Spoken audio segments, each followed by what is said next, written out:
Philosophers, astronomers, artists and scientists have always used different techniques to understand our nearest star. One of those is imagery. Here I'm going to talk about a selection from what we would now call solar physics and comes from the 19th century. These images not only allowed artists and astronomers to analyse what they were looking at, but also to think about what kinds of imagery worked best for different kinds of scientific activity. James Naismith, best known for his invention of the steam hammer, was an important industrialist in Manchester, but after he retired to Kent in the 1850s, he turned to art and astronomy. He built his own telescopes, and he was particularly interested in the surfaces of the moon and the sun. Here we're looking at two paintings of sunspots that Naismith produced in the 1860s. He's interesting for two reasons. Firstly, because he was the first astronomer to recognise that the sun has what we would now call a granular surface. You can see this kind of mottled effect around the sunspots in his paintings. He called these willow leaf patterns, and you can see how he's using his brush strokes to understand how these might be layered and built up on the surface of the sun. Those are what we might call presentation paintings, which Naismith produced to communicate his ideas to his fellow astronomers. We also have from the 1880s a drawing by him which is much more the kind of image produced from daily observation. It's drawing and wash on paper. Most of the paper has been left blank so that the white becomes the bright light of the sun.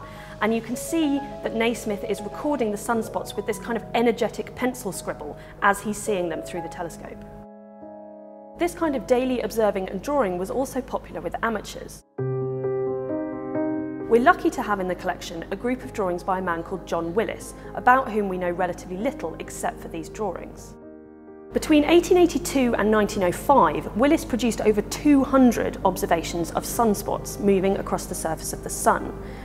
Pages in the collection show us that he prepared templates ready for his observations, with a black background, the white disk of the sun left pale, like in Naismith's drawings, and a carefully prepared orientation, adding the date and time after his observation. He then added the sunspot in ink. Here we're looking at a group that show the sunspots moving across the face of the sun, as well as a partial eclipse that Willis witnessed in 1882. British astronomers and artists weren't the only ones interested in the sun. Here we have a group of images by the French artist Etienne Leopold Trouville, who moved to Boston in the United States in the early 1870s. The images that he produced in his backyard came to the attention of the director of the Harvard College Observatory. He invited Trouville to join the staff as an artist, and Trouville went on to produce over 7,000 drawings of phenomena. These images were produced for the Annals of the Observatory in 1876. Two of them show prominences, which are jets of plasma shooting up from the surface of the sun. These particularly interested Trouville because he and other astronomers were constantly trying to compare and understand them in relationship to known forms on Earth. He talks about them as like flames, like animal forms, like architectural forms, and you can really see that in how he's trying to represent them. Trouville decided to produce a series of art prints of astronomical phenomena, and these are significant because they're one of the first attempts to produce art objects from scientific research. The originals were pastel, and he chose a technique called chromolithography because it gave him a real control over the depth and richness of the colour. Here we see a really beautiful image of sunspots. What I think is significant is the organic quality that he gave to the spots. Trouville's early work was in drawing insects, and I think you can see that pulling through to how he's seeing and understanding the sunspots. Trouville commented that only the hand and eye of an artist could really capture the qualities of astronomical phenomena, and I think these prints really prove him right. This is the period when other astronomers and artists were also interested in photography. I briefly want to talk about these rather wonderful images produced by the Italian astronomer Lorenzo Respighi from the observatory in Rome. These are photographs of drawings he produced, using the photographs to disseminate his findings. These might look like rather complicated musical scores, but what Respighi has done is to unroll the circumference of the sun along a horizontal line so that you can compare prominences across different days' observations. One of the difficulties with photographing the sun directly is the amount of light that it emits. This instrument, called a photoheliograph, was invented specifically to photograph the sun and was used at the Kew Observatory just outside London.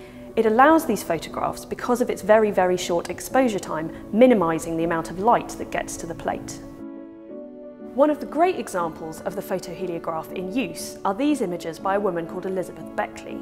She was the teenage daughter of the mechanical engineer at Kew Observatory, and she was a cheap labour option to take daily photographs of the sun because of her age and gender. They have a clear visual affinity with the drawings by Willis, which we saw earlier. They've got an orientation and they're labelled with the date and time. But compared to images like the Willis, the Naismith, the Trouville, they're visually much less interesting, and they're a useful reminder that photography might not always be the best image to do the kind of scientific work that these required. Beckley went on to work at the Kew Observatory for over 10 years, and she's one of the first women recorded working in astronomy. She's representative of so many women who must have been involved in these artistic and astronomical endeavours, but whose names and images have not come down to us. It's wonderful to finish on Beckley as an example of a woman artist working in this field.